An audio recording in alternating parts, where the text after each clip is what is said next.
Nesse vídeo nós vamos falar sobre sobre alguns números de uma outra pandemia que também vem matando há bastante tempo, bem antes do coronavírus, especificamente mulheres. Hoje, no Dia Internacional da Mulher, aquele dia de mensagens fofinhas e bonitinhas no Facebook, no Instagram, nas redes sociais, de todas as mulheres, e isso num país com números que não bate com essa fofeza toda. Então, alguns desses números chamam muito a atenção. Em um ano, mais de 1,5 milhão de mulheres foram espancadas ou sofreram tentativa de estrangulamento. Um ano. Estamos falando de números apenas do Brasil. 2.200.000 aproximadamente sofreram algum tipo de assédio. Assédio moral, assédio sexual, alguma forma de assédio. Mais de 2 milhões de mulheres. É claro que existe uma subnotificação. Esses números são números que chegam às delegacias, aos conselhos de direitos da mulher, mas não são números reais. Há uma subnotificação gigantesca. Mais da metade, ou seja, 52% para ser preciso, 52% das primeiras violências contra a mulher não são denunciadas pela vítima, seja por medo, seja por ameaça, né? Ameaça e medo vão estar caminhando juntos, ou seja por dependência financeira, ou seja por aquela expectativa de que não foi apenas hoje, isso não vai voltar a acontecer. Menos de 10% das delegacias das cidades brasileiras tem uma delegacia da mulher. Menos de 10% de todos os municípios do país tem uma delegacia da mulher. Nos casos de violência sexual sofrida por mulheres adultas, mais da metade conhecem o agressor. Quando se trata de meninas de até 14 anos, que é a maior parte das vítimas desse tipo de violência, em 65% dos casos, o agressor tem alguma ligação com ela. E em 30% dos casos é um parente. E isso inclui pais biológicos e padrastos. A maior incidência de violência doméstica recai sobre a mulher preta. Existe a causa da mulher e dentro da causa da mulher existe a causa da mulher preta. Existem diferenças significativas. Agora, né, nesse governo de morte, o perpetrador ele pode ter uma arma dentro de casa, legitimada pelo governo, com apoio das maiores lideranças evangélicas do país. Aliás, uma arma não, ele pode ter até 6 armas. Se ele tiver grana para comprá-las, ele pode ter até 6 armas. E se ele for um colecionador, caçador, ou tiver naquela sigla, ele pode ter 60 armas. Os casos de feminicídio não param de aumentar, assim como também não param de aumentar os casos de estupro. E existe, além de tudo, para agravar toda a situação, existe uma cultura do estupro. E essa cultura do estupro legitima o estupro, propriamente dito.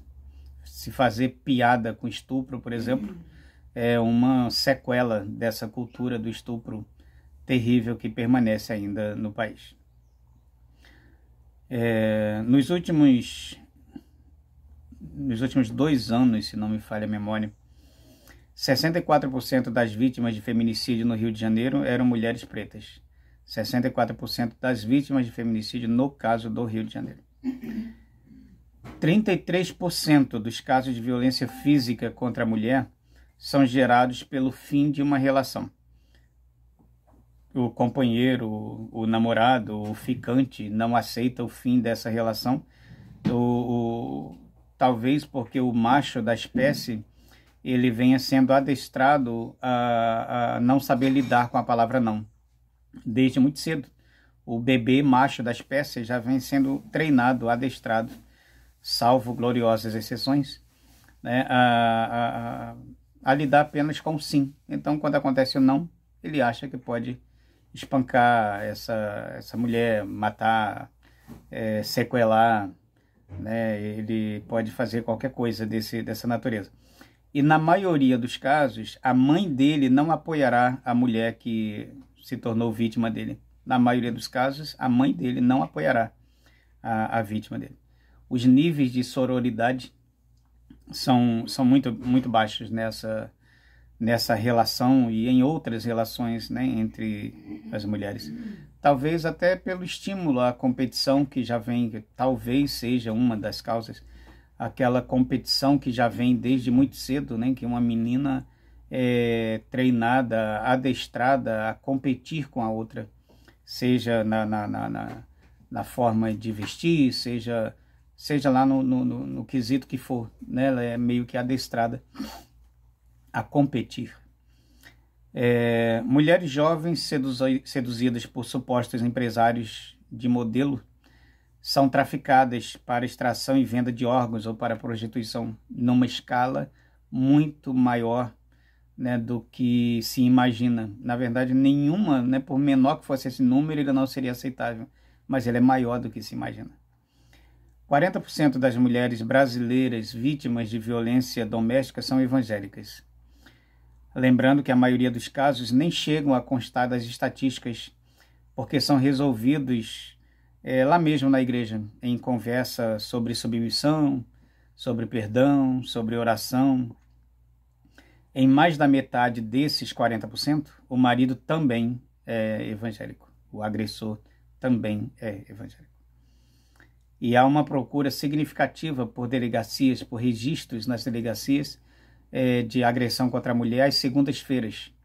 O que significa dizer que parte dessas agressões são feitas entre um culto e outro, entre escola dominical e culto, assim, né, nos intervalos das atividades religiosas do domingo. Estupros maritais, aqueles casos diários e normalizados pela igreja e pela sociedade, pela família tradicional, em que a mulher não quer fazer sexo, mas o marido sim, não são contados, evidentemente, em nenhuma estatística. Já no dia do casamento, a menina ouve do celebrante que a partir dali o seu corpo pertence ao seu marido e a quem você deve submissão, porque a mulher sábia edifica o lar. Não é por desonestidade que não vou citar parte do discurso para o homem, é porque essa parte nunca é cobrada com seriedade e nele tudo se releva. Então, a mulher, o corpo da mulher passa a pertencer ao marido. Domingo após domingo, sermões, né, dão conta de insistir nisso, de que o corpo da mulher pertence ao marido. E esses homens vão sendo empoderados, né, e quando passa dos limites, se resolve lá numa conversa, numa oração, numa fala sobre submissão e se toca a vida. Uma mulher trans tem como média de vida no Brasil 35 anos de idade. E isso num país em que a média hétero passa de 70, passa de 80. Uma mulher trans vive em média 35. E não morre de causas naturais. Agressividade, agressão física mesmo, muitas vezes. Bom, eu levei em torno de 40 minutos para escrever, para organizar esse texto, para montar essas estatísticas, né, a partir das fontes sobre aquele anuário de violência contra as mulheres, e eu me baseei nos números de 2020. Então levei em torno de 40 minutos para fazer isso. Nesse curto período, em torno de 4 mulheres foram estupradas no país, das mensagens fofas de hoje. Mais de 10 sofreram agressão física, e isso é profundamente lamentável. Então, assim, quando você tem um dia de mensagens fofas e um ano de atitudes e números que confirmam as mensagens fofas, tá tudo bem, teríamos muito a comemorar. Mas não é assim. É um dia de mensagens fofas, o que significa dizer que parte dessa galera que posta a mensagem fofa está nas estatísticas dos agressores, né? E Infelizmente, não podemos contar com a igreja evangélica, porque a igreja, eu insisto em falar da igreja evangélica, da igreja católica, porque a igreja ela está presente em todos os setores da sociedade, ela está presente em tudo quanto é comunidade. Algumas igrejas evangélicas já começam as primeiras casinhas a serem feitas no lugar, já chega uma igreja. Então, as igrejas evangélicas, em especial, elas estão presentes basicamente em todas as comunidades. Então, ela seria uma parceira bacana nesse combate, nesse enfrentamento à violência contra a mulher. Mas não dá para contar com a igreja evangélica por conta do seu discurso de submissão, por conta do seu discurso de que o homem é o cabeça e cabe à mulher se submeter, porque a mulher sábia edifica o lar. E quando uma mulher mais jovem pergunta a uma mulher mais velha o que é ser sábia, a resposta será sempre ser submissa, obedecer, esse tipo de coisa. Não há nada a comemorar. Na verdade, nada também é exagero, não há muito a comemorar. Avançamos, né? A Lei Maria da Penha é um avanço, a Lei do Feminicídio é um avanço, mas os mecanismos de aplicação dessas leis precisam, de fato, ser impostos em prática. Lembrando que temos um governo, um presidente, um governo, um Ministério da Mulher misógino, machista, inútil, que não dá para contar com esses órgãos em defesa da mulher. Então, acho que cada menino precisa ser educado a olhar para cada menina como um ser humano igual a ele, portanto, com todos os direitos preservados. Não se pode simplesmente ignorar o irmão que entra chutando os brinquedos que a irmã, que a menininha organizou e está ali brincando, e o menino entra chutando, e não se pode legitimar esse tipo de comportamento.